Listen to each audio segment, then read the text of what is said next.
The relationship between the United States and Pakistan has been strained, to say the least, since U.S. forces raided Osama bin Laden's compound without the knowledge of the Pakistani government.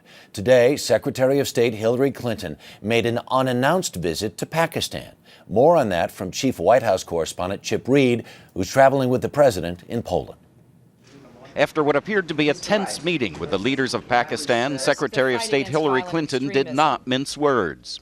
For the past decade, many of the world's most vicious terrorists, including al-Qaeda's most important leaders, have been living in Pakistan. Flanked by Admiral Mike Mullen, her frustration with Pakistan was clear, but at the same time, she called this meeting a turning point. And we look to the government of Pakistan to take decisive steps in the days ahead.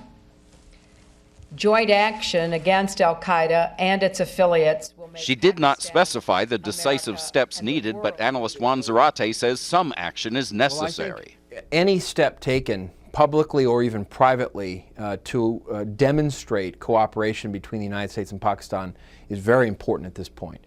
Symbolism matters, especially when there is a crisis moment in a relationship. This crisis moment is about trust. U.S. officials believe some Pakistani officials knew where bin Laden was hiding, but Secretary Clinton gave the top leaders a pass.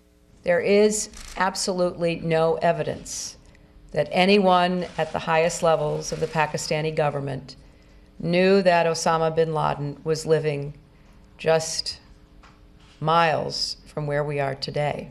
She noted that Pakistani President Zardari became emotional when he said if he had known, he would have gone after bin Laden because al-Qaeda was likely behind the assassination of his wife, former Prime Minister Benazir Bhutto. Asked if the meeting really was as tense as it looked, Secretary Clinton said no. We were just waiting for the press to leave so we could actually begin our meeting. That was the only tension. In a positive sign, Pakistan today allowed the CIA to search bin Laden's compound. A U.S. official says they did find some information, but it's too early to tell its value. Chip Reid, CBS News, Warsaw.